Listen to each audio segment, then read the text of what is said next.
রংপুরের থানায় কার্যক্রম শুরু করেছে পুলিশ সদস্যরা। বিস্তারিত জানাচ্ছেন সহকর্মী রফিকুল ইসলাম। সারা দেশে সংঘর্ষের পর অনেক পুলিশ সদস্য আহত এবং নিহত হয়েছেন। যারা আহত এবং নিহত হয়েছেন তারা যেন বিচার পান, একই সঙ্গে পুলিশের যে ঝুঁকি ভাতা সহ প্রায় 11টি দফা দাবি নিয়ে পুলিশ সদস্যরা কর্মবিরতিতে গিয়েছিলেন, যে কারণে কিন্তু অনেকটা আইন শৃঙ্খলা গিয়েছিলেন, তারা কিন্তু কাজে যোগ দেয়নি। তো তারা কিন্তু এখন কাজে যোগ দিয়েছেন। আমরা এই মুহূর্তে রয়েছে রংপুর মেট্রোপলিটন কোতোয়ালি থানায়। আমরা আপনাদেরকে দেখার চেষ্টা করছি যে রংপুর মেট্রোপলিটন যে পুলিশ রয়েছে, সেই পুলিশের কিন্তু 6টি থানা রয়েছে। এই থানার যে কার্যক্রম, সেই কার্যক্রম কিন্তু গতকাল সন্ধ্যা থেকে শুরু হয়েছে, এমনটা আমাদেরকে জানিয়েছেন এই মেট্রোপলিটন পুলিশের উপ পুলিশ কমিশনার আমাদেরকে এমন জানিয়েছিলেন।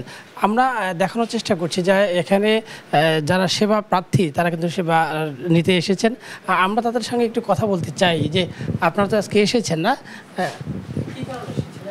আমার ভাই নিখোঁজ হয়েছে 10 তারিখ রাত 8:35 থেকে সে নিখোঁজ।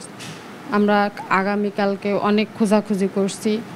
অনেক খোঁজাখুঁজির পরে সন্ধ্যার সময় মানে আনুমানিক 8টার এদিকে আসছি এনাদের এখানে জিডি করার জন্য। তখন ওনাদের মিটিং ছিল, তারপরে কার্যক্রম বন্ধ ছিল দেখে আমাদেরকে বলছে আজকে সকালে আসতে, এই জন্য আজকে আসছি সকালে।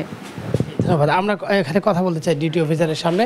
তার মানে এই যে থানার কার্যক্রম, সে কার্যক্রম কীভাবে চলছে, সেবা প্রার্থীরা আসছেন কিনা? হ্যাঁ, সেবা প্রার্থী আসতেছেন।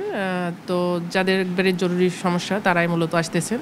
সাধারণত যাদের সমস্যা একটু কম, এরকম সিচুয়েশনে এখন আমাদের যে কার্যক্রম চালু হয়েছে, এখনও তো হয়তো সবাই এরকম সিচুয়েশনে বাইর হচ্ছে না, যাদের একটু সেবাটা দেরিতে হলেও কোনো সমস্যা আপাতত নাই।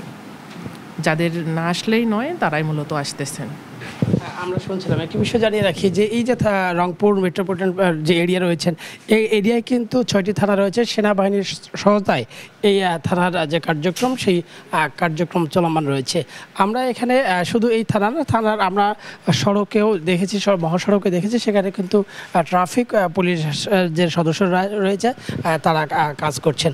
তো সব মিলিয়ে আমরা বলতেই পারি যে যেহেতু থানার কার্যক্রম শুরু হয়েছে, সে কারণেই সাধারণ মানুষের মধ্যে যে স্বস্তি, সেই স্বস্তি ফিরে এসেছে, এমনটা কিন্তু আমরা দেখেছি। এবং বিভিন্ন যারা সেবা প্রার্থী তাদের সঙ্গে আমরা কথা বলেছি, তারাও বলেছেন যে এতদিন পরই যে থানার কার্যক্রম শুরু হয়েছে, পুলিশি কার্যক্রম শুরু হয়েছে, জননিরাপত্তার যে বিষয়টি এসেছে, সেই বিষয়টি এখন স্বাভাবিক ধীরে ধীরে হবে, এমনটি তারা প্রত্যাশা করছেন। তো এই ছিল রংপুর থেকে সর্বশেষ।